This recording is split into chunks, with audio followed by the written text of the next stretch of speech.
Vamos a abordar la primera parte del módulo 5 de nuestro programa de docencia que se titula Interpretación y elaboración de una revisión sistemática y metaanálisis de ensayos clínicos.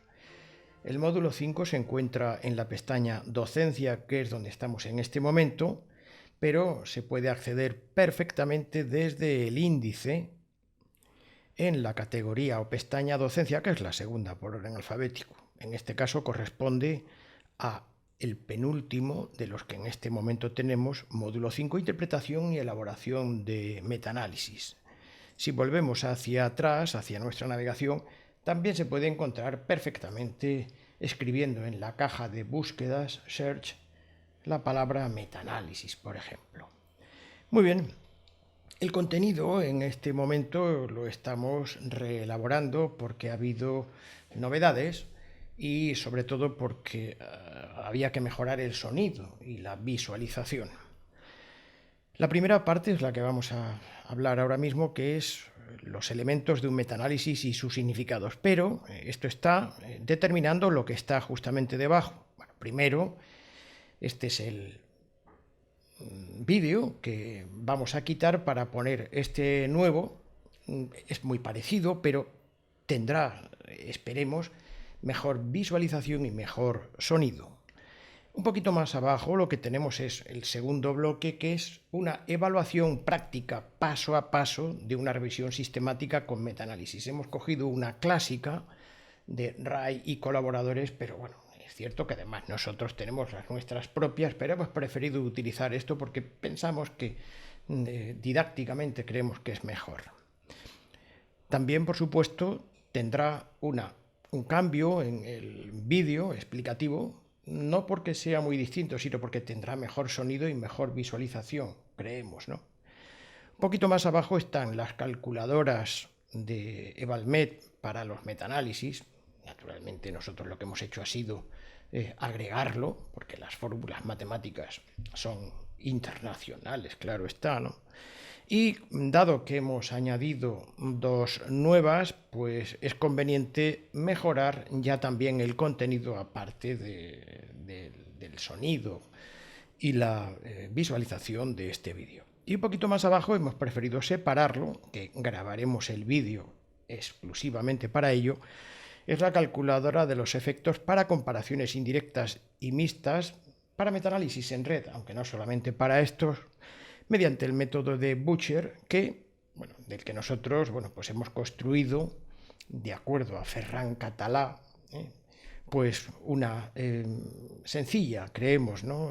Calculadora que vamos a poner a disposición, y además vamos a enseñar cómo se hace paso a paso, tanto el riesgo relativo, la reducción absoluta del riesgo, como las diferencias de medias. Bueno, pues sin más podríamos bajar que aunque se puede consultar también aquí todo el contenido, podríamos bajarlo en forma de PDF, pero no lo vamos a hacer porque es que lo acabamos de subir y está aquí, con lo que entonces nos disponemos a una lectura lo más atenta posible del contenido, porque no podemos perder ripio. Bien, vamos a ver cómo abordamos el asunto. Los elementos de un metaanálisis y sus significados. Bueno, lo primero es decir que este logo, vamos a hacerlo un poquitín más pequeño, este logo de la colaboración Cochrane, pues representa los resultados de un metaanálisis concreto que se hizo en el año 1989. Está aquí abajo, o sea, aquí está, en fin, se publicó en el año 1989, aunque ha habido ya reelaboraciones posteriores con novedades, ¿no? ¿Y qué quiere decir esto? Este logo, está formado por 7 ensayos clínicos, 1, 2, 3, 4, 5, 6 y 7, y dice así: el efecto de la administración de un curso de tratamiento corto y barato de corticosteroides en mujeres gestantes con amenaza de parto prematuro. Entre el año 1972 y 1981 se publicaron 7 ensayos clínicos. Están representados por estas líneas, los 7 ensayos clínicos. 2 de ellos detectaron beneficio, que fueron el que se separa de la línea hacia la izquierda. Este es el elemento identidad, representa el 1, en este caso del riesgo relativo, de modo que este es estadísticamente significativo y este también lo es decir, el primero y el sexto.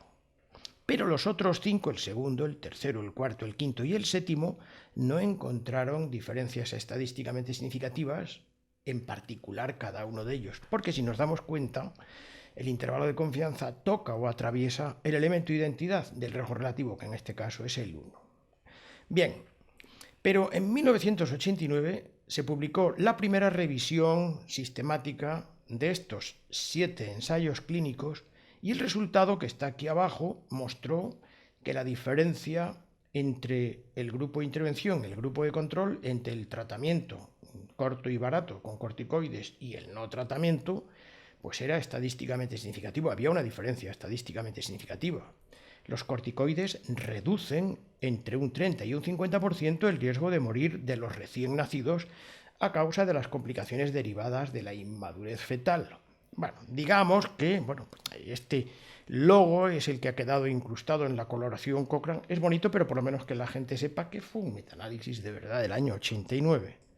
Dado que no se publicó ninguna revisión sistemática hasta que llegó el año 1989, la mayoría de los obstetras no conocía desde el año 1972 hasta el 89, o sea que durante incluso estos años en los que estaban los 7 ensayos clínicos que no se habían combinado, pues se ignoraba por la comunidad obstétrica, ¿no? Como resultado, es posible que decenas de miles de recién nacidos prematuros murieran innecesariamente. Bueno, vamos a decirlo de esta manera. Bueno, vamos a ver un poquitín más abajo los elementos para una lectura crítica. Hemos puesto aquí GRADE, pero puede ser cualquier sistema. GRADE es un sistema técnico, en fin, es una técnica, ¿no? Y que es muy parecida, pues, por ejemplo, a la de Cochrane, en fin, aunque ambas instituciones hoy en día están completamente entremezcladas, ¿no? Por fortuna, claro, elementos para la lectura crítica GRADE de una revisión sistemática con metaanálisis de ensayos clínicos. Pero nosotros nos vamos a basar, porque nos viene muy bien, en 2 españoles que escribieron un libro, Métodos de Investigación Clínica y Epidemiológica, que son Argimón y Jiménez Villa. Es un libro clásico del año 2005 que conoce mucha gente y que, bueno, pues es recomendable sobre todo para el comienzo, para quien se comience las evaluaciones o, naturalmente, diseños de estudios clínicos, o epidemiológicos o de cualquier otro tipo de tecnologías sanitarias, ¿no? Bien, hemos sacado aquí un pequeño resumen y dice que una revisión sistemática es un estudio de investigación que, a diferencia de los estudios clínicos, de los ensayos clínicos o estudios en este caso que serían, aunque sería menos metaanálisis, pero bueno, también podría ser de estudios observacionales o cuasi experimentales. Bueno, pues decimos que, a diferencia de estos estudios clínicos, no se realiza sobre datos primarios, es decir, que no se recoge la información directamente de los sujetos corpóreos. No, puede considerarse como un estudio observacional en el que la población de estudio, los elementos, los términos del estudio están formados por los mejores artículos realizados. Bien, definición del objetivo. Lo primero es la pregunta de investigación, que como la vamos a ver en la práctica, en un ejercicio real, ¿no? Pues lo vamos a ver ahí con más nitidez. Ahora simplemente decimos que la pregunta la pregunta del objetivo, conviene hacerla en el formato pico, ¿no? La P es de población en riesgo. En realidad esto es lo que llamamos las características sociodemográficas y clínicas en el inicio de cada uno de los estudios, baseline, si lo decimos finamente, y baseline si somos un poco más castizos. La P de población en riesgo, la I es la intervención, la C es el comparador y la O, outcome, son los resultados que se buscan. ¿Y por qué se buscan? Porque son aquellos que causan aversión y que motivan el diseño y la implementación de los ensayos clínicos, y en nuestro caso sería de la revisión sistemática con metaanálisis. Si somos nosotros los investigadores que diseñamos y lo llevamos a cabo, entonces actuamos como investigadores, pero podríamos ser evaluadores de lo que hacen otros. Un poquito más abajo lo vamos a ver. Todo este módulo 5 sirve tanto para una actividad como para la otra. La evaluación de lo que hacen otros y la elaboración y diseño de lo que hacemos nosotros, que lógicamente tendrán que ser evaluados por otras personas, por terceros. Segundo, la búsqueda de las evidencias, idealmente publicadas y no publicadas. Bueno, pues aquí, en fin, esto, pues así un poco como la jerga dice que hay que buscar en las bases de datos, las palabras clave utilizadas. Todo esto forma parte de lo que son las operaciones de los, en este caso, de los investigadores que hacen los diseños y las evaluaciones de los ensayos clínicos, también de los metaanálisis, revisiones sistemáticas con metaanálisis, ¿no? El periodo de cobertura y otros requisitos, revistas, idiomas, todo esto forma parte de la jerga y son las normas y operaciones muy conocidas hoy en día que las vamos a ver, repito, funcionando en la práctica en el siguiente bloque. Hay que buscar los criterios de inclusión y exclusión, tenerlos claros, tanto si nosotros somos los promotores, investigadores, como si somos los evaluadores.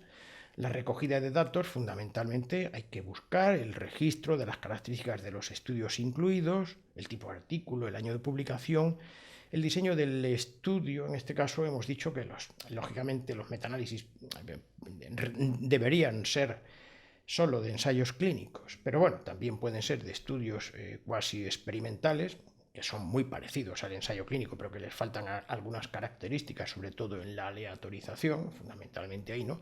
Pero también podrían ser estudios observacionales que estuvieran muy cerca, lo más posible, de la clínica. Un estudio observacional ya es un estudio que no se trabaja con sujetos corpóreos, sino con datos de los sujetos corpóreos, que es muy distinto. Las características en el inicio de la intervención y del control, como hemos dicho un poquitín más arriba, cuando hemos dicho pico, tamaño de la muestra, registro activo de sus variables primarias y secundarias o registro pasivo de los efectos adversos, porque normalmente si estamos hablando de ensayos clínicos no es común, no se da el caso de que haya ensayos clínicos para efectos adversos. Eso se puede ver en los estudios observacionales, pero bueno, en principio esos registros, tanto en unos como en otros, son registros generalmente pasivos. Bueno, hay veces que se pueden hacer más activamente, como en los estudios de productos oncológicos, pero bueno, no conviene ahora mismo dilatarse sobre este particular, ¿no?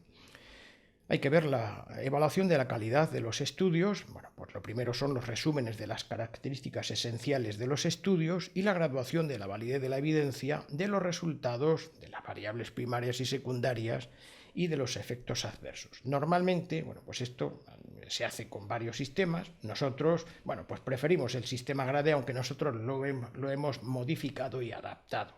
Creemos que, en fin, para nuestro caso particular, creo que lo hemos mejorado porque lo hemos adaptado, pues, para distintos tipos de categorías, ¿no? Los estudios de cáncer, pues, tienen, pues, por ejemplo, bueno, pues una modulación de la evaluación GRADE, pues distinta, por ejemplo, a estudios de vacunas u otro tipo de estudios epidemiológicos, ¿no? Bueno,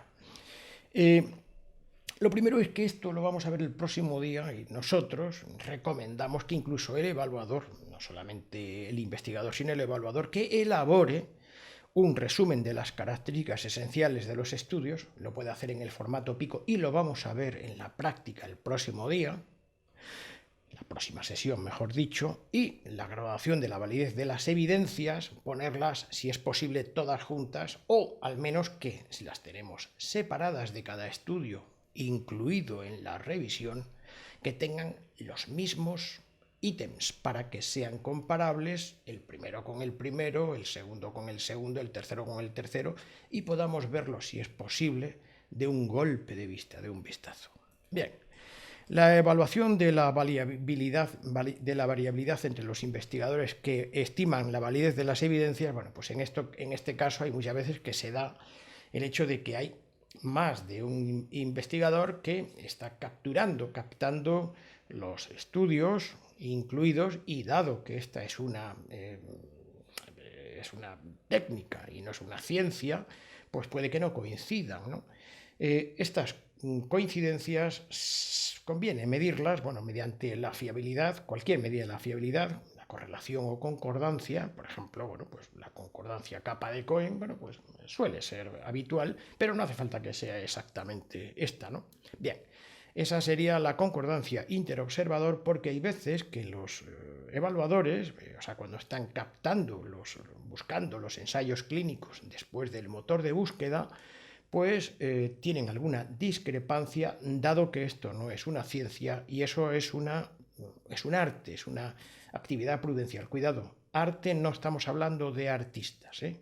En este caso estamos hablando de una técnica aristotélica. Bien, los resultados sintéticos, realmente los metaanálisis sintetizamos un resultado, ¿eh? O sea, el resultado es sintético, lo mismo que sintetizamos una salchicha, es decir, a través de trozos de carne hacemos una salchicha, es decir, las salchichas no existen de un modo natural, que va alguien a descubrirlo, no, se construye mediante un procedimiento, mediante unas operaciones, un determinado tipo de salchicha, que es el resultado que siempre obtenemos en las revisiones sistemáticas y metaanálisis. Es un resultado sintético operatoriamente hecho por un sujeto operatorio. ¿De acuerdo? El metaanálisis es una combinación estadística de los resultados, efectos de cada estudio incluido, para obtener una síntesis o resultado sintético, que es lo que llamamos el efecto global, y lo hacemos por efectos fijos o efectos aleatorios. Bueno, pues conviene ver qué es esto de efectos fijos y efectos aleatorios, porque forma parte de la jerga y también tiene, bueno, su repercusión práctica. Bien, vamos a ver, porque esta parte nos va a permitir luego ver la medición, una estimación de la heterogeneidad estadística, y para eso es conveniente ver unos términos aquí que van a ser repetidos allí. Bien, el efecto fijo, yo creo que lo mejor que vamos a hacer es ver, creo yo que lo mejor que vamos a hacerlo, a ver, es esta imagen, y yo voy a intentar explicar lo que está ahí escrito con palabras. El modelo de efectos fijos, es un modelo de los años 30, es un modelo que se da mucho en la bioestadística, en el que se asume que hay un efecto inmanente en todos los estudios que van a participar. Todos los ensayos clínicos tienen este efecto inmanente, hay una inmanencia, ¿no? Esto es mucho a suponer, pero bueno, así es, ¿no?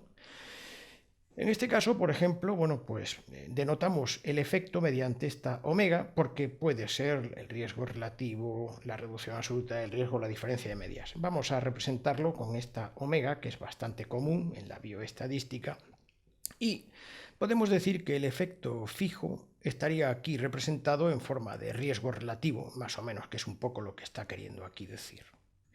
Los ensayos clínicos que participan, en este caso si fuera la mortalidad, vamos a suponer sería el riesgo relativo de la mortalidad, estaría situado en el riesgo relativo como efecto fijo. Esto sería en una perfección absoluta, pero en la práctica nos damos cuenta de que los investigadores no siempre obtenemos una cosa tan perfecta como harían los dioses del Olimpo, ¿verdad? Bueno, en la práctica nosotros nos encontramos que, asumiendo que existe un efecto inmanente en todos los estudios, hay una separación del efecto.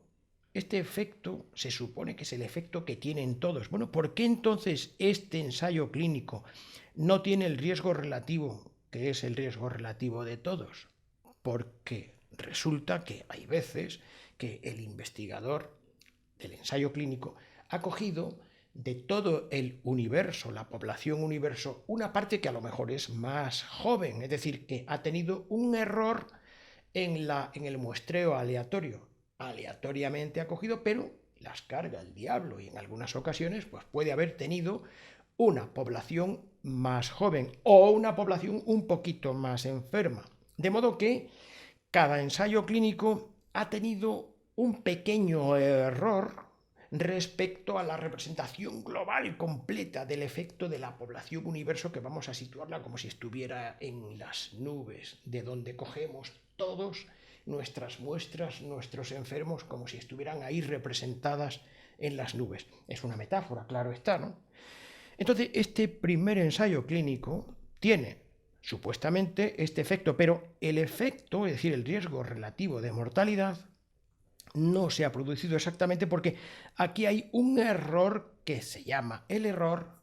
Este error, bueno, es el error de muestreo, el error. Y es un error que se encuentra dentro de cada ensayo clínico. Por eso lo llamamos dentro del ensayo clínico. El primero tiene su error intra, su variabilidad o varianza intra, que varía respecto al efecto fijo. El segundo también tiene el suyo propio, el tercero el suyo propio y así sucesivamente. Estamos hipostasiando, estamos sustantivando el modelo de efectos fijos, y eso se hace siempre porque en realidad estamos obteniendo el efecto fijo no porque lo hayamos sacado de que nos lo ha dicho un dios del Olimpo, no, sino que lo estamos haciendo como, si nos damos cuenta, es el promedio de todos ellos. Es el promedio de todos los ensayos clínicos, de modo que en realidad es mucho suponer el hecho de que existe un efecto fijo que no conocemos y que realmente lo estamos reconstruyendo a partir de nuestras muestras de los ensayos clínicos.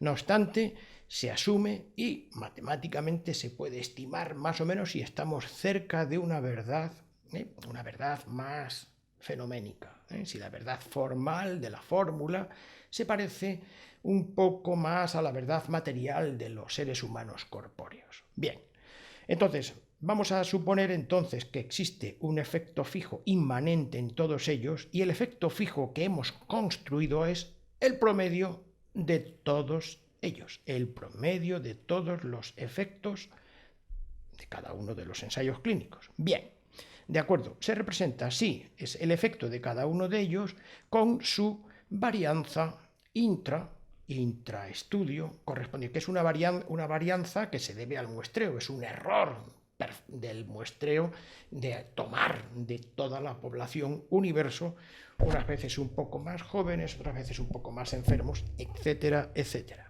Muy bien, este es el modelo de efectos fijos. Un poquito más adelante, lógicamente se pensó, dice, bueno, ¿y por qué vamos a suponer que hay solo un efecto? Y es verdad, o sea, que pensar que hay solamente un efecto, bueno, pues es mucho suponer. Bueno, primero porque además lo hemos tenido que construir, o sea, que eso, la existencia de ello, no lo sabemos. Es una construcción humana, si nos damos cuenta, ¿no? Es posiblemente más conservador el hecho de que podríamos pensar que hay un modelo de efectos aleatorios, es decir, que no hay un solo efecto inmanente en los ensayos clínicos, sino que hay varios efectos. Estos efectos, o sea, estos riesgos relativos, quiere decir, o sea, que no hay un solo riesgo relativo inmanente para todos los ensayos clínicos, sino que hay distintos. ¿Por qué? Porque están afectados, en principio, lógicamente igual que el anterior, por el error de muestreo, eso en cada uno de los ensayos clínicos. Pero hay otra afectación más allá de esa. Puede que haya efectos subjetuales o subjetivos, el efecto placebo, el efecto expectativa, el efecto Hausdorff. Incluso dentro de los mismos sujetos corpóreos puede estar actuando lo que llamamos M2, el segundo género de materialidad. El primero es el corpóreo, M1. El segundo es M2, subjetuales o subjetivos. Pero también puede haber unos efectos que estén actuando sobre nosotros que son institucionales. Son otro tipo de efectos que vamos a llamarlos derivados de la cultura, de las creencias, de los mitos que están influyendo sobre nosotros y que no nos damos cuenta. Eso los vamos a llamar M3.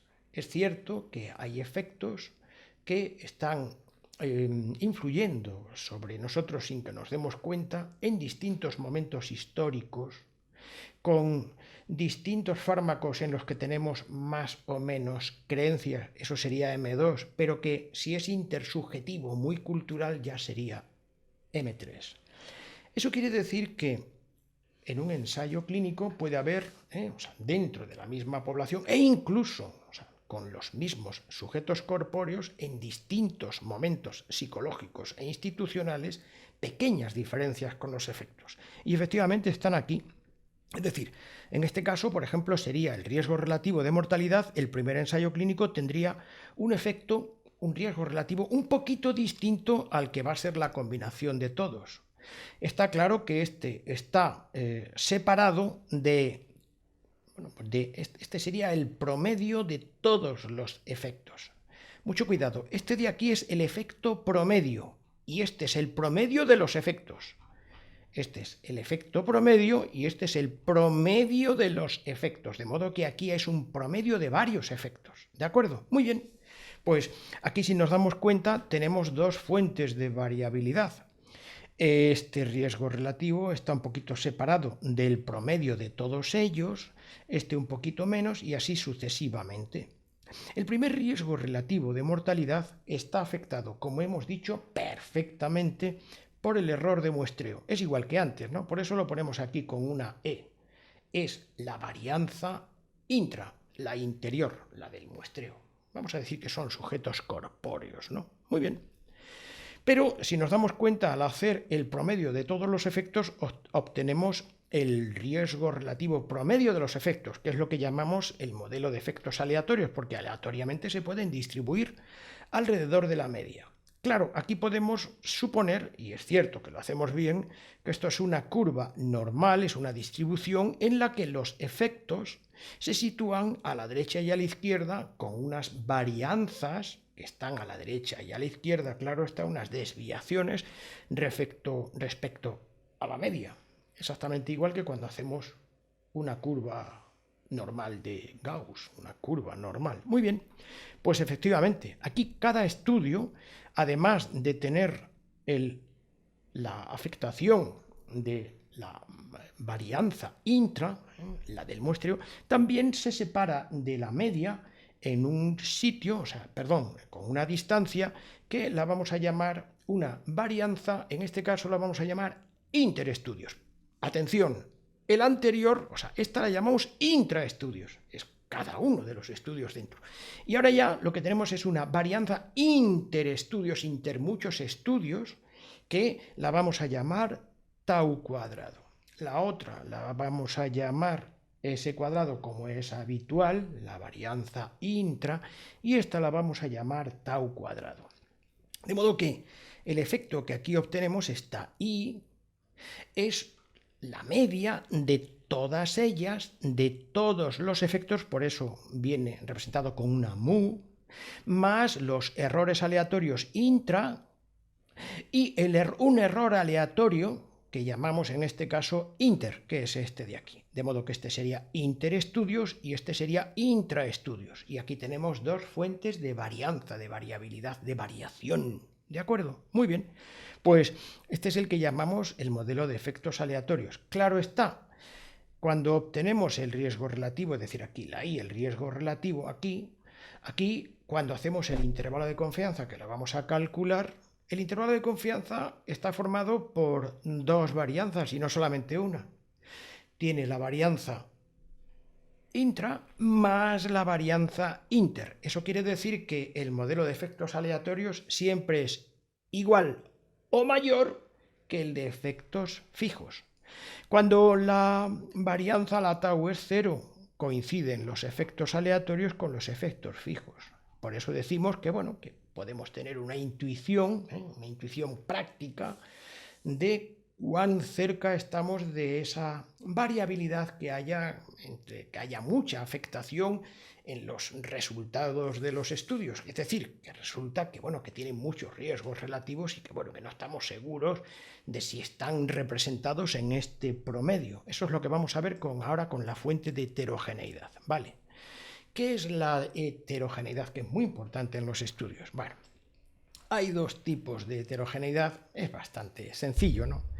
Que es lo que llamamos la heterogeneidad clínica, que cualquier clínico puede observarla rápidamente. Por ejemplo, en el metaanálisis que vamos a ver en la siguiente parte, ¿no? En el metaanálisis de Ray, pues se captan varios estudios en los que se evalúa el control intensivo de los hipoglucemiantes, el control intensivo de la glucemia, bajarlo muy intensamente frente al control convencional de los hipoglucemiantes. Entonces, en este caso, hay un estudio, uno de ellos, que es en diabéticos recién diagnosticados. Diabéticos, estamos hablando de diabetes mellitus tipo 2, la tipo 2, ¿no? Recién diagnosticados, es decir, que son en este momento nuevos diabéticos. Vamos a decirlo de esta manera, permítaseme, ¿no? En fin, hablar de debut en la diabetes tipo 2 no es estrictamente un momento histórico, no es así. Bueno, pero vamos a dejarlo porque, o sea, que nos vale metafóricamente hablando. Y los otros estudios, pues ya tienen, un tiempo desde que se diagnosticó la diabetes.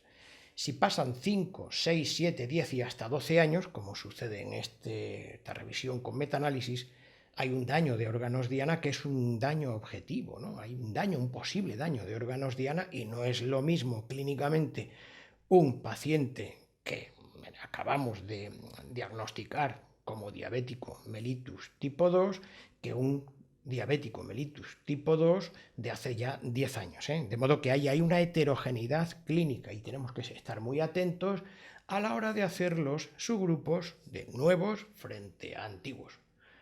¿Todos están representados en el mismo bloque? Bueno, pues lo veremos en el próximo ciclo. Y ahora vamos con la heterogeneidad estadística entre los estudios, que esta es la que es un poco más difícil de entender.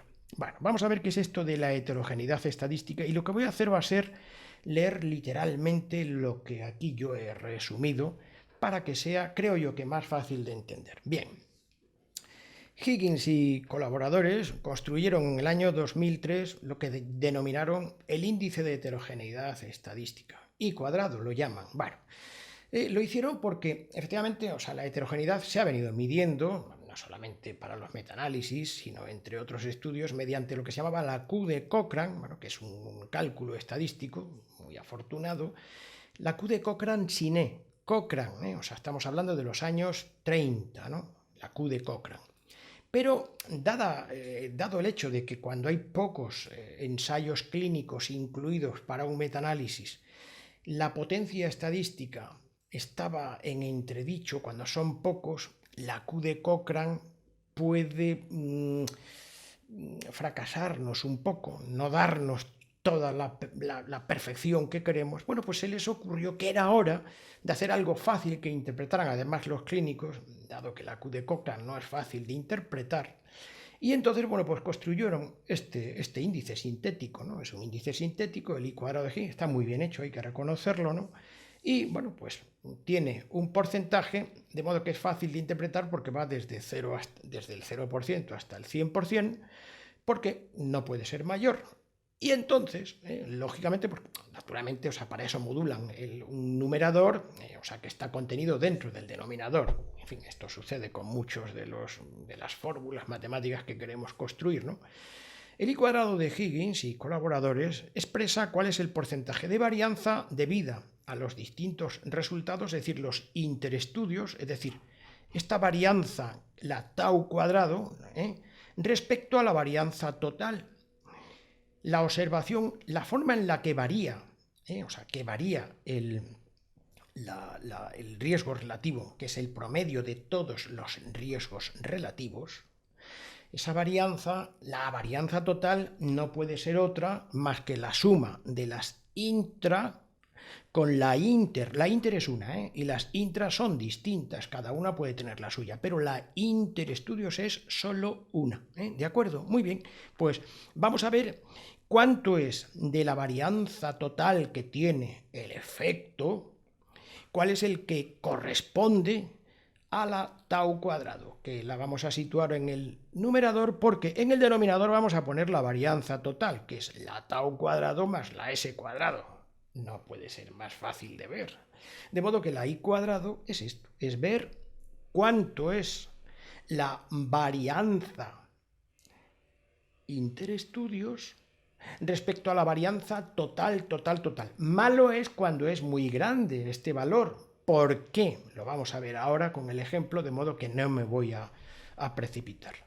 Bien, matemáticamente se puede formular como tau cuadrado, es decir, la varianza arriba en el numerador, que es la interestudios, la interestudios, y partido por la varianza total, que es la suma de la interestudios, la tau cuadrado, más la que estaba aquí, la que llamábamos intraestudios, o sea, es la media de todas estas varianzas intraestudios, perdón. Bien, obsérvese que, vamos a ver, Bueno, los autores, Higgins y colaboradores, pues, bueno, pues ellos, en fin, ellos pueden decir lo que quieran, pero bueno, para orientar un poco al que está un poco despistado, pues han narrado, han dicho que la heterogeneidad la consideran baja cuando, bueno, pues el numerador tiene 25% del denominador. 25% es porque hay 25 en el numerador por cada 100 que hay en el denominador, claro está, ¿no?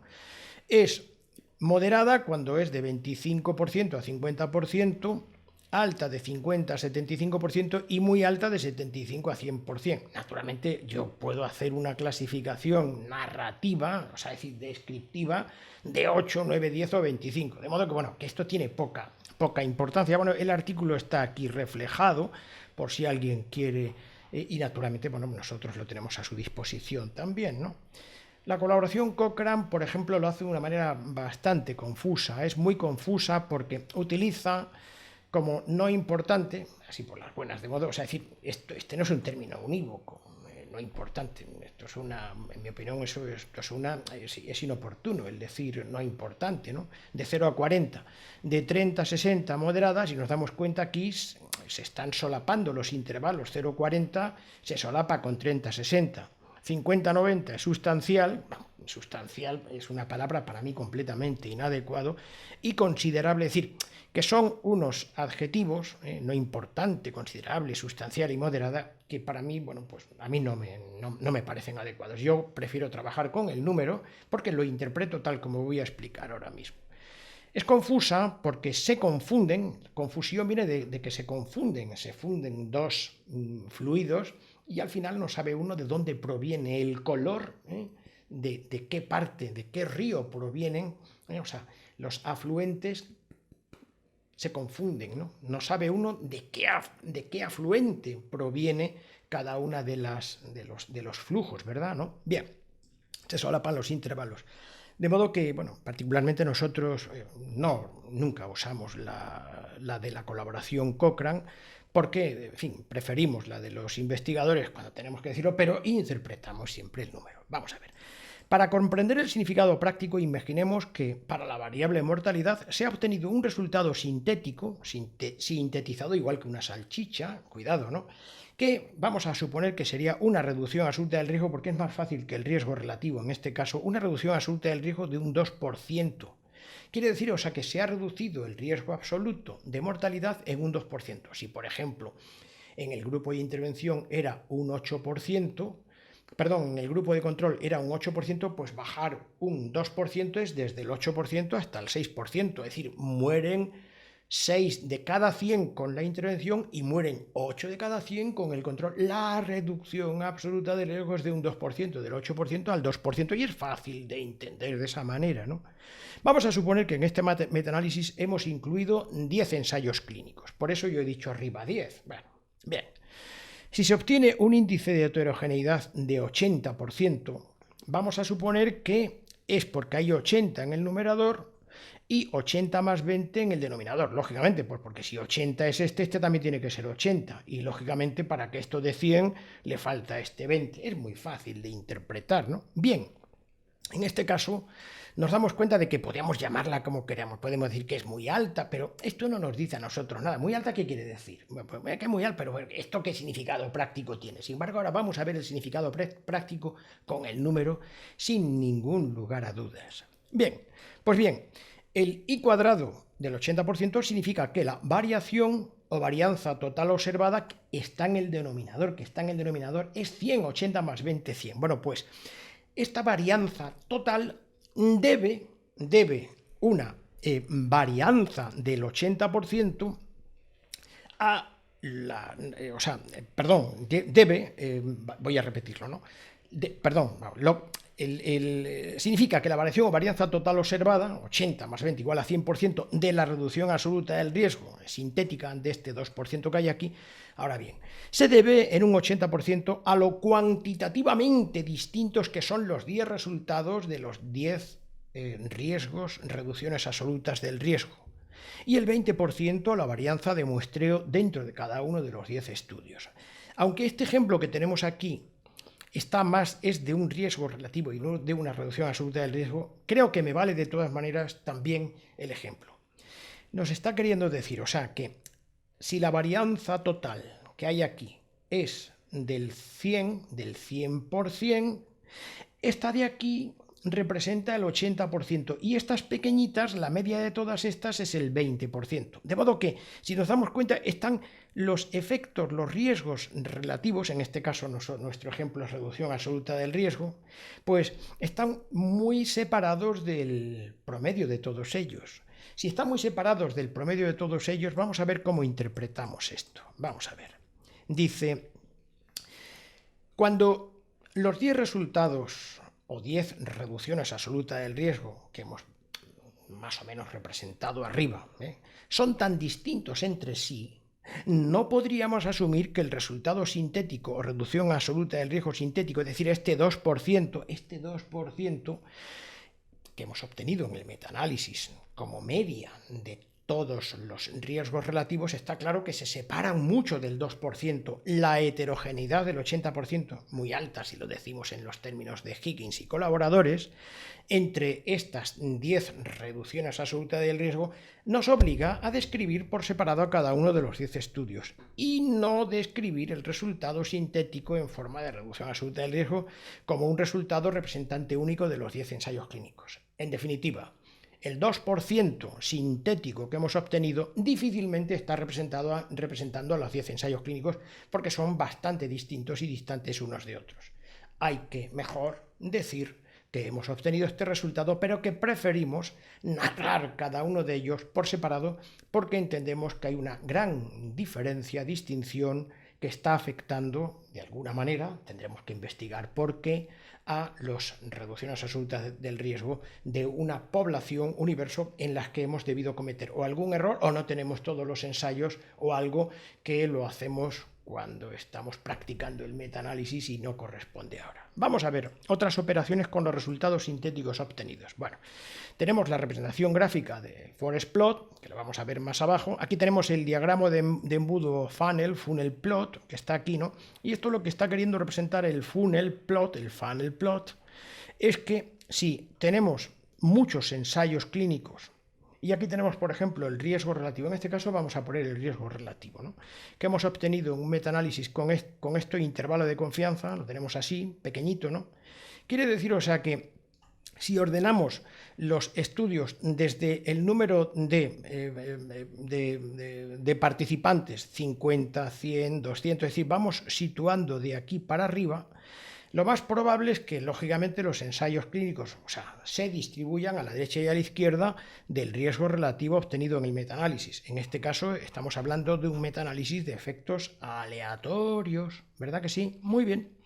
Pues lo que estamos queriendo es más o menos representar que pues, una parte estará a la izquierda, mejor que el resultado sintético, y otra parte estará un poco a la derecha, un poquito peor que el resultado sintético, porque la media de todos ellos es la que da el resultado sintético.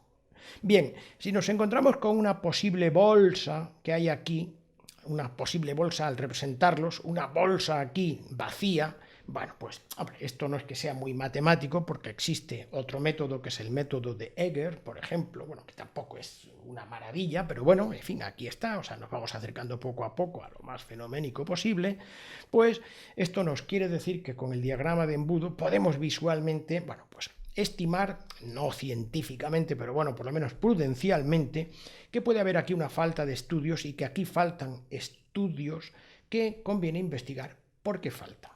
¿Por qué faltan? Muy bien. Aquí tenemos también, o sea, dentro de las otras operaciones de los resultados, pues hay pruebas para detectar las diferencias sistemáticas entre estudios, los análisis de sensibilidad, que bueno, que explicaremos en el próximo ciclo con el metaanálisis de Ray, y los análisis de subgrupos que también los vamos a practicar y los vamos a mostrar ahí. Y ahora vamos a leer el final porque, en fin, esta es una parte nueva que merece la pena, creo que leerla literalmente. La validez y magnitud y precisión de cada resultado sintético del metaanálisis constituyen los términos para construir una determinada clase de verdad. La validez del resultado sintético, la magnitud, es decir, lo grande que es la reducción absoluta del riesgo, y la precisión, si es muy bueno el intervalo de confianza, que esté muy cerradito, ¿no? Estos son los términos con los que opera el investigador o el evaluador para construir una verdad, es decir, que la verdad, la evidencia o resultado no estaban flotando en el aire a la espera de que las descubriera un investigador. No. El investigador que diseña y lleva a cabo una revisión con metaanálisis y que es el que construye una determinada clase de verdad, evidencia o resultado. De modo que el resultado no estaba flotante a la hora para que le levantara un amante y lo descubriera. No, lo ha construido, o sea, sintéticamente el investigador. Tal verdad tiene que ser clasificada mediante un sistema filosófico que disponga de una clasificación exhaustiva y excluyente de las verdades científicas. Los sistemas,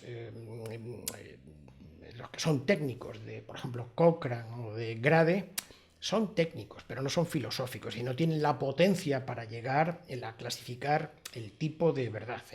Por eso ahora vamos a decir que nosotros tomamos partido por la...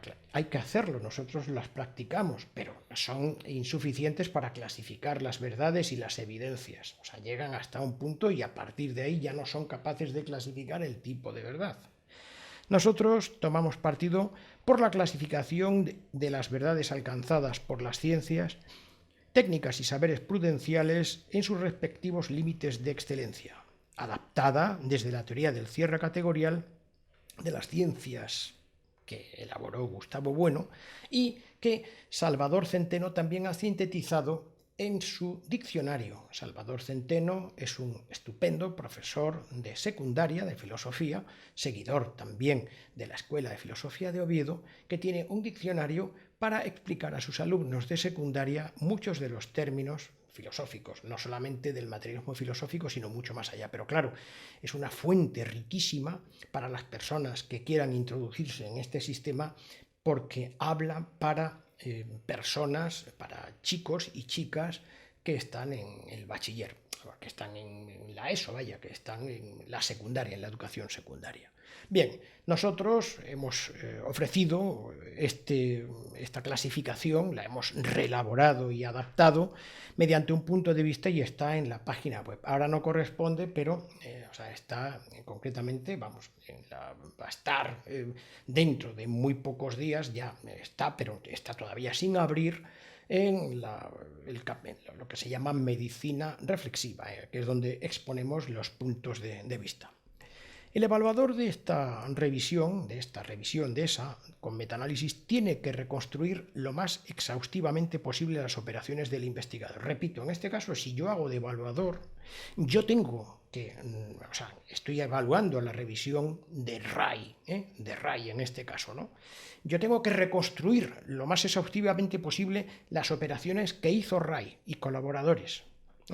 Yo hay veces que soy Ray, que soy el que lo hace, ¿no? Pero en esta ocasión yo, si soy el evaluador, tengo que reconstruir lo que hizo Ray. El evaluador, en este caso, yo evaluador, en este caso, es como el sociólogo. Soy como un sociólogo si logro relacionarme en el presente con el investigador, con Ray.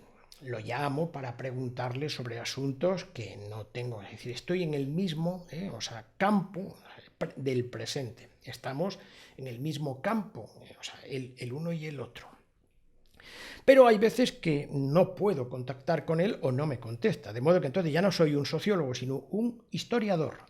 Si no tiene relación conmigo el investigador, nos ha pasado en algunas ocasiones que algunos investigadores no nos han contestado. Otras veces sí, pero otras veces entonces, pues tenemos que pasar de sociólogo a historiador y actuar con las reliquias y relatos, ¿no? En este caso, del investigador.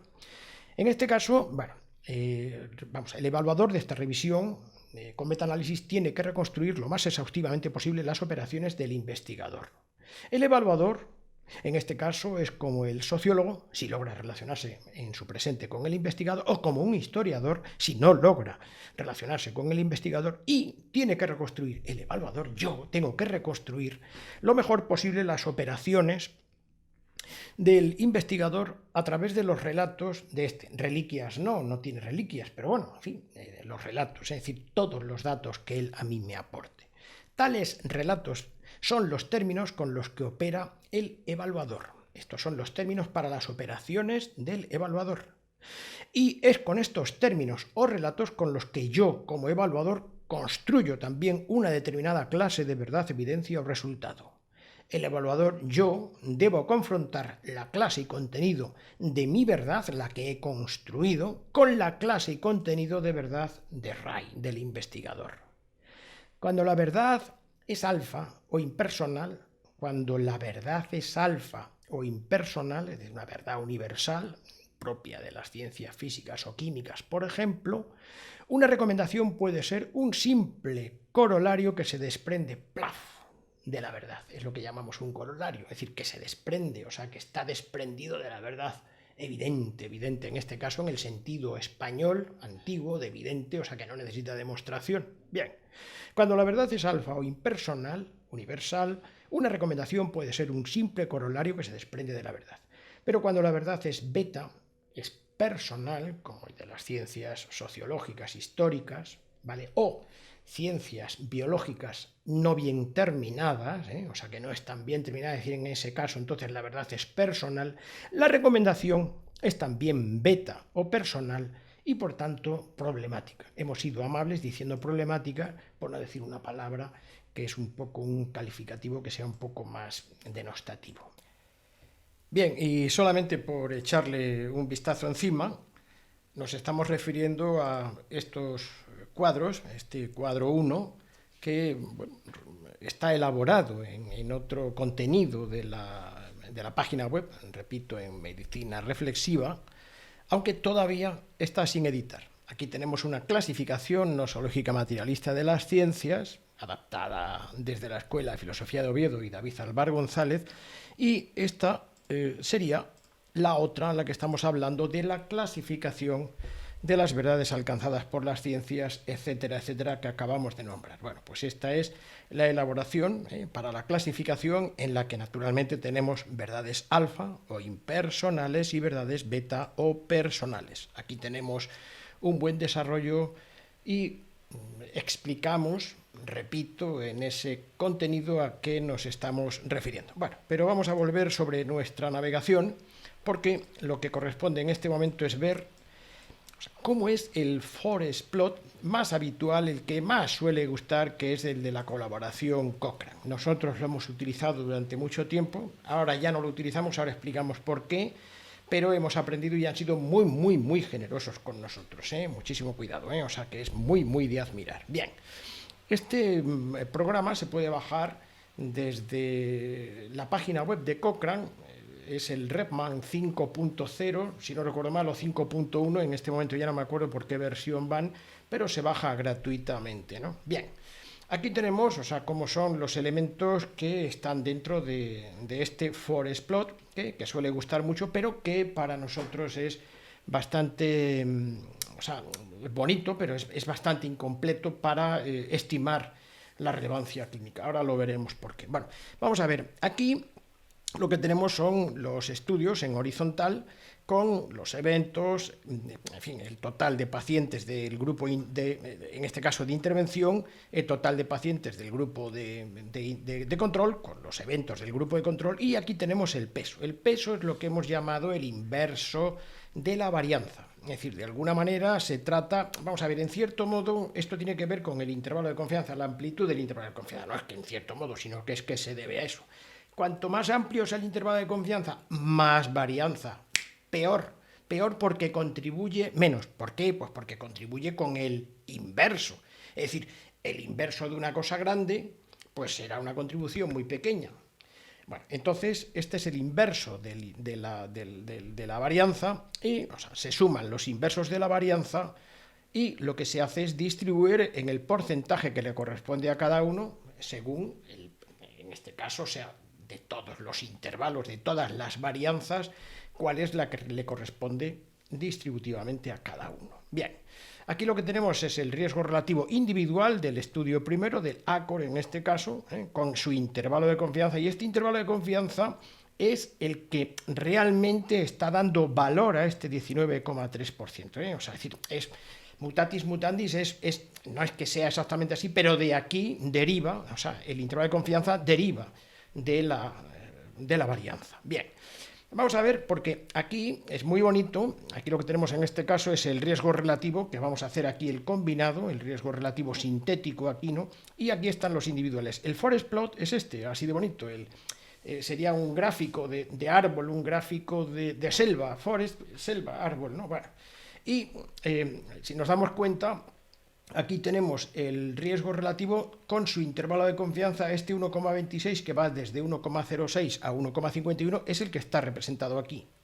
La estimación puntual, el 1,26, es el que está justamente, bueno, no justo en medio, porque en realidad no, o sea, en el riesgo relativo no son exactamente igual el intervalo de la derecha que el de la izquierda, porque son log transformados. No corresponde aquí hablar ahora de eso. El área que tiene ese cuadrado, ese área, es el que es concretamente el del peso que tiene.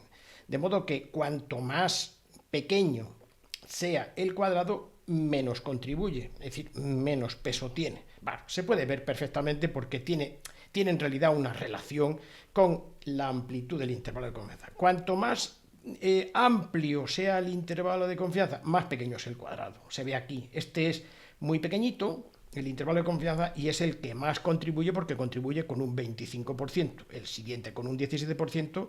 Entonces, se trata poco más o menos, no es exactamente así, pero poco más o menos de una multiplicación del riesgo relativo individual de cada estudio por su contribución en forma de peso. En este caso, el peso, pues el peso es la suma de las dos varianzas, la intraestudios y la interestudios. ¿Y por qué? Pues porque hemos dicho que es por efectos aleatorios. Aquí está, random, en este caso es por efectos aleatorios. Si hubiera sido efectos fijos, solamente tendríamos una fuente de varianza. Bueno, pues aquí tenemos representado perfectamente en el forest plot todo.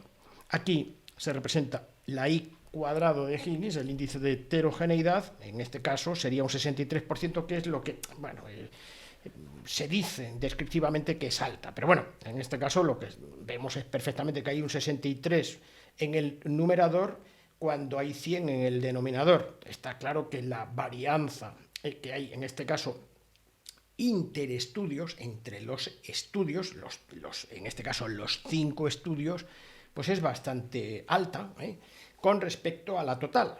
¿Por qué? Porque sería 63% arriba y abajo el 100%, que es un 63% con un 37%, si no recuerdo mal, si lo estoy haciendo bien, que sería la debida a la dentro de los estudios, a la interestudios, al promedio de los interestudios. Bueno, aquí lo que tenemos es un rombo, si nos damos cuenta, este es el resultado que llamamos sintético, sintético porque es una síntesis, está sintetizado, perdón que lo diga de esta manera, una salchicha, vaya, pero bueno, las ciencias construyen muchas salchichas y no es un término peyorativo lo que estoy utilizando, es simplemente porque se entienda bien la metáfora, ¿no? Con los intervalos de confianza que salen precisamente mediante esta combinación. Aquí lo que tenemos es un rombo que intenta representar esto en forma gráfica. Es un rombo para denotarlo y diferenciarlo de los particulares de los estudios que están participando arriba, ¿no? Si hacemos un corte sagital, el intervalo de confianza es el que se encuentra entre el vértice de la izquierda y el vértice de la derecha, es 0,89 y 1,13. Se ve perfectamente que atraviesa el 1, luego entonces la diferencia no es estadísticamente significativa. Bueno, a nosotros esto nos ha funcionado, pero teníamos que suplementarlo luego muy posteriormente, de modo que teníamos que hacer muchos adminículos posteriores. Decidimos por eso construir nuestra propia herramienta en la que, pues ya tenemos todo, aunque no nos sale un dibujo tan bonito, que a nosotros eso ahora mismo ya nos importa bastante poco. Bueno, en el tercer ciclo vamos a ver cómo funciona la hoja de cálculo para cada una de las variables, y aquí tenemos un ejemplo del infarto de miocardio no fatal, el infarto de miocardio no fatal con los 5 estudios, y en nuestras hojas de cálculo, tanto para investigadores como para evaluadores, saben que tienen que rellenar solo lo que está en las casillas de color amarillo, con fondo amarillo. Lo demás sale automáticamente, aunque realmente esta está semi-automatizada, y por eso haremos el vídeo para que se sepa, en el caso de que alguien se pierda, o sea, qué parte manual tiene que hacer. Bien. Si nos damos cuenta, aquí tenemos, bueno, pues lo primero, la obtención de los datos. Los datos están aquí puestos y van a trasladarse bueno, pues aquí al efecto nuestro, que es más fácil de interpretar. Bueno, digamos que una de las ventajas, que nosotros la tenemos siempre un poco casi como obsesión, es que siempre solemos poner la duración de cada estudio aquí a la derecha. El ACOR, que se publicó en el 2008, tiene 3,8 años de duración de seguimiento, ¿no? El Advance, que se publicó en el 2008, tiene 5 años. De modo que cada uno de ellos, este 3,8, contribuye cada uno con su tiempo de seguimiento. Multiplicando el tiempo de seguimiento por el número total de pacientes, obtenemos un tiempo promedio, en este caso sería ponderado, ¿no?, de 5 años, que es el que está representando, es el mejor número que representa el conjunto de todos en el caso de que sean juntables, claro está, ¿no? Y a la derecha, bueno, pues también tenemos, siguiendo el mismo procedimiento, las edades, que son los promedios, las medias de edad de los participantes, 62 años, 66, aunque no ponemos los intervalos de confianza, y podríamos hacerlo, porque es un poco lío ya, pues tenemos que la edad promedio de los participantes ponderada, ponderada, es de 62 años. Bueno, pues aquí se va trasladando y tenemos algunos elementos que son dignos de mención. Entonces, bueno, pues para eso lo que hacemos es ponerlo aquí con estos recuadros de color violeta. Es lo mismo, pero en fin, con recuadros. Bueno, repetimos que aquí tenemos la edad y aquí tenemos los años. Bueno, vamos a ver qué elementos tenemos aquí. Bueno, hemos tenido que añadir, lógicamente, lo que es la puntuación ordinal de la aversión al riesgo, Es decir, exactamente, bueno, pues en la escala de Grade va desde 1 hasta 9. 9 es lo que causa más aversión y 1 lo que menos, claro está, ¿no? Los riesgos graves los solemos denotar, ¿no?, con los números ordinales de aversión al riesgo 7, 8, 9. 9 sería la muerte o aquello que es peor que la muerte, algunas enfermedades neurodegenerativas que son peores posiblemente que la muerte, ¿no? 9, ¿no? 8 están inmediatamente anterior, por eso el infarto agudo de miocardio no fatal no sería 9 porque no se muere, pero sí es 8 porque es grave, es muy grave, claro que sí, ¿no? Bien, entonces este 8 nos está diciendo la importancia con la que va a funcionar esta variable en el resultado de esta evaluación. Aquí tenemos la heterogeneidad, que la calculamos, se calcula automáticamente con nuestra máquina. Bien, y por si alguien se pierde, aquí una chuletilla para que, en el caso de que tenga que poner, bueno, pues ese calificativo de que sea baja, moderada, alta, muy baja. En este caso sería, o sea, muy baja porque es 0 la heterogeneidad, el índice de heterogeneidad, ¿no? Aquí a la derecha es uno de los elementos que a nosotros nos tienen obsesionados, y es que nos permiten eso con el forest plot de Cochrane. Es imposible hacerlo, hay que hacerlo aparte, ¿no? Y es que aquí lo que tenemos es el porcentaje de eventos por año de cada grupo. Es decir, que utilizamos como si fuera el lecho de Procustro, de modo que vamos a calcular cuál es el número de infartos agudos de miocardio no fatales en cada estudio por año, O sea, que uno dura 3,8 años. Naturalmente es que cada año eso se multiplica luego por 3,8, poco más o menos, ¿no? Es decir, que los 3,8 años hacemos una interpolación hasta un año, los 5 años una interpolación hasta un año, los 2,8 años una interpolación hasta un año, y los situamos aquí para ver si se parecen, porque esto es el grupo de control, que a veces es el grupo placebo o la historia natural de la enfermedad, pero está claro que el grupo de control es igual, o debe ser lo más igual posible en todos ellos. Se entendería mal que tuvieran diferentes riesgos, diferentes eventos, porcentajes de eventos en esta misma unidad de tiempo de un año. Bueno, en este caso, por ejemplo, bueno, pues el promedio ponderado es de un infarto agudo de miocardio por año, por cada 100, perdón, un porcentaje del 1%. Pero se distribuyen, o sea, el primer ensayo clínico, que es el ACOR, tiene 1,2 infartos de miocardio por cada año, 1,2% por cada año. El siguiente 0,56 por año y el tercero 1,95, 0,91, 1,55. Es decir, hay algunos que se separan bastante del promedio. Por ejemplo, ¿no? El Advance, ¿por qué el Proactive tiene 1,95 mientras que el Advance tiene 0,56? Si se supone que son poblaciones de control similares. Entonces aquí tenemos alguna anomalía. Si nos damos cuenta, el 0,56 es la cuarta parte de 1,95. ¿Cómo es posible que haya esta diferencia? Y eso lo analizamos nosotros muy en profundo. Siempre lo tenemos muy en cuenta. Muy bien. Aquí a la derecha tenemos los pesos que también salen, en este caso, automáticamente, y como hemos utilizado el criterio por efectos aleatorios, naturalmente las fuentes de variación o de variabilidad son dos: la interestudios, esos 10, ¿no? Y la intraestudios, es decir, que hay dos fuentes y por eso se suman dos varianzas. Bien, aquí tenemos el resultado combinado, es este de aquí, es este resultado combinado, y también de cada uno de ellos. El resultado combinado sale aquí, pero es la multiplicación, repetimos, del riesgo relativo, cada uno por su peso. Bien, aquí a la derecha tenemos como marca de fábrica también de que para esta variable tenemos que averiguar o estimar cuál es la validez de la evidencia. Lo primero que hacemos es ver cuál es la validez de la evidencia de cada estudio en particular, y mejor dicho, no de cada estudio, sino de esta variable para el estudio. Es decir, el estudio ACOR tiene varias variables, pero cada una de las variables puede tener distinta validez de evidencia. Es decir, el estudio ACOR tiene una validez de evidencia vegetativa, pero se distribuye de distinta manera en las variables. No es lo mismo una variable principal o secundaria que un efecto adverso, ¿no? O sea, no tienen todas la misma validez de evidencia, de modo que es un error y grave el calificar cada estudio como si tuviera una validez, porque es cada variable dentro del estudio el que tiene su particular validez. En este caso, el infarto de miocardio es moderada en el estudio ACOR, después de haber hecho nosotros, naturalmente, una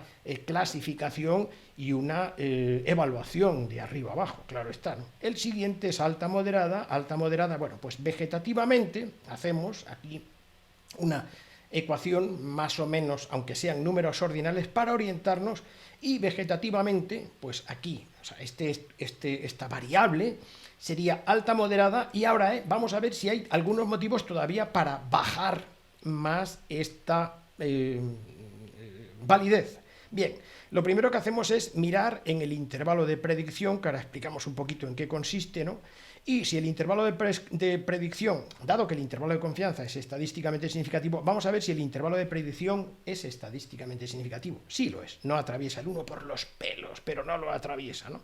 De modo que no encontramos motivos de bajar la validez de la evidencia y la mantenemos la validez que habíamos obtenido vegetativamente, ¿no? Naturalmente, como también la heterogeneidad es el 0%, podemos estimar, naturalmente esta estimación es siempre una estimación prudencial, es un arte en el sentido de técnica, griego, en el sentido aristotélico de técnica, de tecné, y no de arte pictórico, ni mucho menos, no tiene nada que ver, ¿no?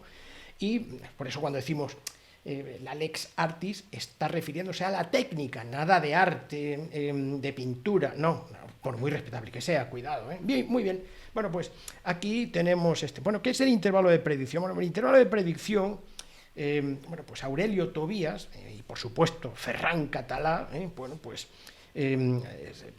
insisten mucho en el hecho de que cuando hay una fuente de variabilidad importante, cuando una fuente, es decir, que hay una suma importante entre la varianza de la interestudios y la intraestudios, pues naturalmente pues, podría ser que el intervalo de confianza no esté representando, bueno, pues aquella posibilidad, es decir, por así decir, el efecto que le correspondería a 95 de cada 100 ensayos clínicos, o sea, de 95 intentos de cada 100 intentos, ¿no?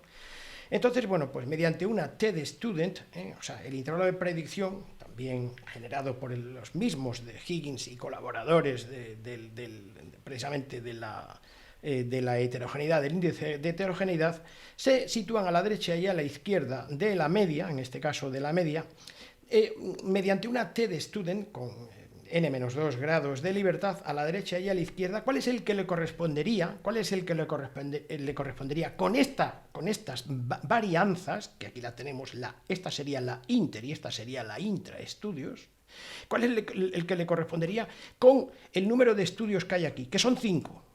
Es decir, que le correspondería una T que vamos a sumar a la derecha y a la izquierda, naturalmente, que vamos a multiplicar por esta varianza para hacer el intervalo de predicción, y en este caso este sería más creíble para 5 estudios, porque podría darse la circunstancia de que, bueno, pues incluso aunque hayamos combinado estos 5 estudios, pues que tampoco hayamos estado certeros porque hemos cogido los estudios de una parte de todos los estudios de una población de estudios.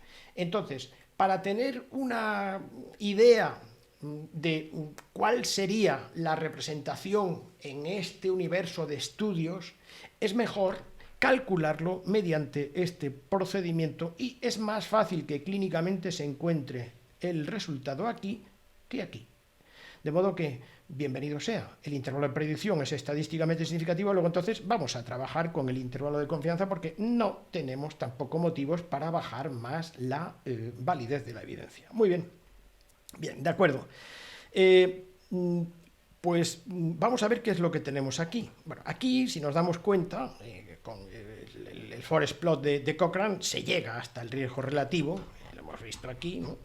Es el riesgo relativo, pero esto no nos dice a nosotros nada de la significación práctica, no nos dice nada absolutamente de la significación práctica o relevancia clínica, ¿no? Con el riesgo relativo, que está aquí, no puede conocerse la significación práctica o relevancia clínica. Esto nosotros estamos obsesionados y lo hemos dicho por activa y por pasiva a lo largo de nuestros ciclos formativos y de algunas de las entradas en nuestra página web. Un riesgo relativo de 0,84, como sería este, por ejemplo, puede provenir de 84 infartos por cada 1000 pacientes por año, por ejemplo, ¿no? Frente a 100 por 1000 por año, ¿eh? O sea, si nos damos cuenta, 84 por 1000 partido por 100 por 1000, pues el 1000 y el 1000 se van y 84 entre 100 da 0,84. Y también proviene perfectamente de 84 por 100 cada 100.000 pacientes por año y de 100 por cada 100.000 pacientes por año, porque al dividir 84 por 100.000 partido por 100 por 100.000, el 100.000 y 100.000 se van, 84 entre 100 da 0,84. Atención, sin embargo, en el primer caso, y eso Cochrane no lo puede decir, o sea, con esto no tenemos ni idea de si estamos hablando de uno o de otro, ¿verdad? Pues con el primer caso, con este de aquí, el NNT es de 63. Hay que tratar a 63 pacientes para evitar el evento de infarto en uno, de modo que el rendimiento, bueno, pues no está nada mal, ¿no? Uno de cada 63, ¿no? Y sin embargo, teniendo el mismo riesgo relativo de 0,84, en el segundo caso tenemos que tratar a 6.250 pacientes. Imaginemos que tenemos delante de la consulta 63 bancas. Dando el tratamiento a esos 63, tenemos por lo menos la idea de que podemos evitarle a uno un infarto gracias a nuestra intervención. A los otros 62 no, pero a uno de cada 63 sí. Claro, esto se compadece mal. ¿Por qué? Pues porque decimos, bueno, pues no es porque sepamos que es 0,84 el riesgo relativo, sino porque el NNT es 63.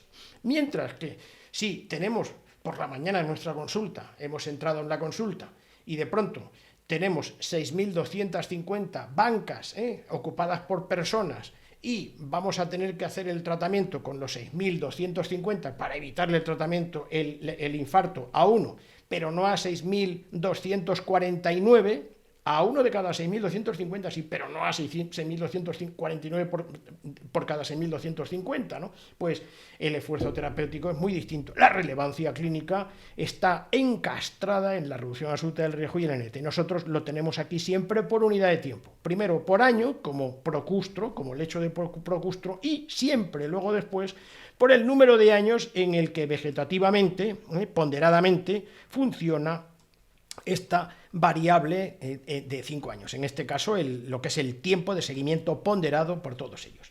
Si hubieran sido 7, pues hubiéramos puesto siempre 1 año y 7. ¿Que son 12? Pues 1 y 12. Pero siempre lo ponemos aquí para tener aquí el lecho de Procustro y aquí ser justos con, con el resultado obtenido final. Bueno, aquí tenemos un poco cómo sería la sistemática de las preguntas grade que nosotros ya hemos transformado, ¿no?, para hacer una lectura crítica de una revisión sistemática con metaanálisis, ¿no? Son 12 preguntas, es una pregunta pico, 4 para la validez, 3 para la magnitud y la precisión. Tengamos en cuenta que la precisión es el intervalo de confianza y la magnitud es cuán grande es la reducción absoluta del riesgo, ¿no? Y 4 para la aplicabilidad a mis pacientes. Bueno, pues nosotros esto lo tenemos metido en una estructura narrativa, pero lo mejor que recomendamos es hacer lo primero, porque está todo contenido, todas las respuestas están contenidas en hacer 2 tablas. La primera sería la tabla que llamaríamos pico, que tiene los pacientes o población en riesgo, donde se encuentra la baseline baseline, si lo decimos un poco más finamente, o características sociodemográficas y clínicas en el inicio de todos los pacientes, del primer ensayo clínico, del segundo, puesto en una tabla. Un poco más abajo la intervención de todos ellos, un poco más abajo el comparador y un poco más abajo cuáles son los resultados que se buscan y de qué manera se buscan, porque si se buscan de una manera como variable primaria, es decir, que tienen un comité, que está cegado, que tienen un sistema de captura y de catalogación de los eventos, no es lo mismo que si son, pues por ejemplo, si estamos viendo que el infarto agudo de miocardio es en un ensayo clínico, primero, una variable primaria y se busca de esta manera tan sistemática, no es lo mismo que si se busca como efecto adverso, es decir, que fuera un ensayo clínico en el que la variable primaria fuera la hemoglobina glicosilada, la bajada, ¿no? Y vegetativamente hay efectos adversos y uno de los efectos adversos que tienen son infartos de miocardio. No es lo mismo la catalogación del infarto de miocardio en los resultados como variable primaria que como efecto adverso, porque se pueden estar evaluando de distinta manera. Bien, un poquito más abajo tenemos los 4 preguntas para la validez de los resultados y recordemos que la validez es qué valor explicativo tiene el resultado o qué valor predictivo. Eso es un poco ya convertirnos en dioses del Olimpo, ¿no?, del valor predictivo, pero bueno, vamos a ver, ¿qué es el valor explicativo? Nos está diciendo que el resultado tiene una variación entre todos los sujetos, una variación en este caso sería natural de la observación, como es la variación del infarto agudo de miocardio entre todos estos pacientes, ¿no? Y vemos cuánto de esa variación, cuánto de esa varianza está explicado por nuestro tratamiento, por nuestra intervención. Si nuestra intervención es capaz de explicar un alto porcentaje de esa variabilidad, entonces, bingo, muy bien, tenemos una alta capacidad explicativa de que nuestro tratamiento es el que está influyendo sobre esa variación, para favor o en contra, claro está. Y en el caso de que la varianza explicada por nuestra intervención sea muy pequeña, es decir, que está explicando el 15 o el 18% de la varianza que estamos viendo en el infarto, hombre, pues tiene muy poco poder explicativo. ¿Qué sucede? Que nos está pidiendo que busquemos más variables porque están influyendo sobre este resultado más allá de lo que nosotros estamos haciendo. Bien, también el valor predictivo, vamos a convertir un poco como en dioses del Olimpo, que sería el tanto por ciento de aciertos del resultado respecto a las que predice la intervención. Bueno, pues esto es un poco lo que hablamos de la validez, tanto en las pruebas diagnósticas como en este caso en los estudios clínicos de eventos, ¿no? Bueno, aquí tenemos varias preguntas, ¿no? ¿Incluyó la revisión los criterios de elegibilidad explícitos de modo que puedan ser comparables entre los estudios? Bueno, pues se va contestando, ¿no? Pueden descartarse 2 sesgos, uno que es el sesgo de selección y otro que es el sesgo de comunicación. ¿Cuál es el sesgo de selección? Pues tenemos que ver más o menos si existen estudios, pero nuestro sistema de búsqueda, nuestro algoritmo a la hora de buscar los estudios, pues no los ha capturado bien objetivamente porque no hemos sido capaces de dar con la tecla o no están exactamente así de indexados por parte de los grandes mayoristas de estudios, de las bibliotecas, o tenemos algún sesgo subjetivo que nos ha impedido pues hacer correctamente bien. Bueno, pues hemos tenido un sesgo de confirmación, hemos tenido un sesgo, una ilusión de control, algo que nos ha impedido ver subjetivamente, pero que no hemos sido conscientes de ellos. De modo que hay uno objetivo y otro subjetivo en cuanto al sesgo de selección. Y en cuanto al sesgo de comunicación o publicación, bueno, pues hay veces que hacen estudios, pero da la casualidad de que cuando no tienen un resultado positivo, los autores están tan fatigados que deciden ya están muy fatigados, no publicarlos. Para nosotros es muy importante que haya eso publicado, porque puede suceder lo que habíamos visto aquí arriba, ¿no? O sea, es decir, es importante saber que esta posible falta de estudios, en este caso los hemos puesto a la derecha porque esta podría ser la fuente, precisamente, están a la derecha, tienen peor resultado, y al tener peor resultado, los investigadores han dicho, anda, yo ya esto no lo publico, si encima ya, en fin, pues me motivo más si tiene un resultado positivo. Es importante tener los resultados negativos para poder tener una combinación lo más certera y matemáticamente certera posible de las intervenciones. Bueno, un poquito más abajo ya lo que tenemos es, disponen de los estudios de todos los datos necesarios para poder llevar a cabo las evaluaciones de los estudios incluidos, es decir, tienen los elementos para que nosotros podríamos, aunque no lo hagamos, podríamos reconstruir los ensayos clínicos. ¿Los podríamos reconstruir? ¿O faltan datos? Faltan datos de algo, ¿no? Para hacer los subgrupos, en fin, pues esto. Lo mejor para nosotros, hombre, sería que nos dieran los datos crudos, en lugar de darnos los agregados, porque haríamos el metaanálisis muchísimo mejor, por supuesto, claro que sí, ¿no? Bien. En cuanto a cada resultado sintético obtenido, para cada resultado sintético obtenido en la variable, ¿qué validez han obtenido cada una de ellas en los estudios? Es lo que hemos estado diciendo, la de cada uno de ellos, y al final la vegetativa de la combinación. Luego al final, bueno, pues naturalmente tenemos que tener en cuenta esto, ¿no? Porque si hay una gran variación en las valideces de cada uno de los estudios para esa misma variable, bueno, pues se compadece mal con que esté bien representado al final, ¿no? Bien.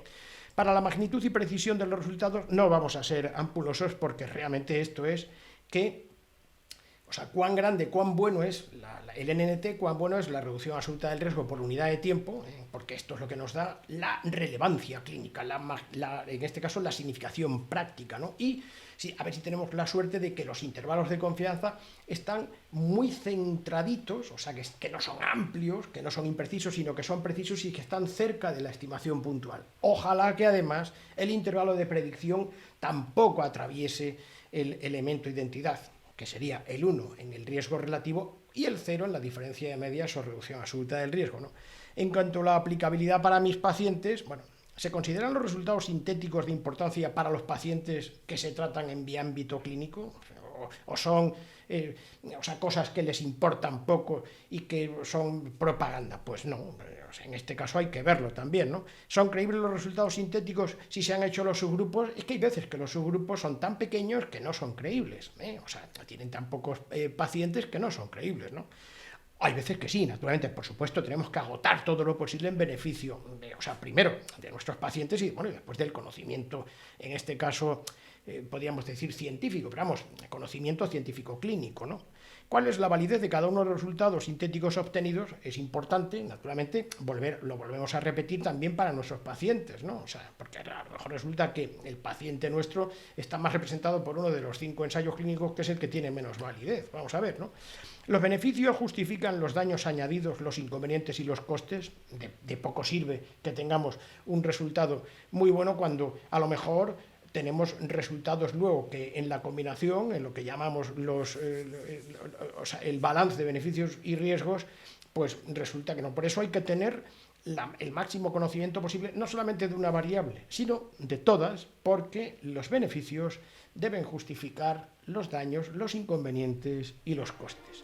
Bueno, pues de momento, hasta aquí. Muchas gracias.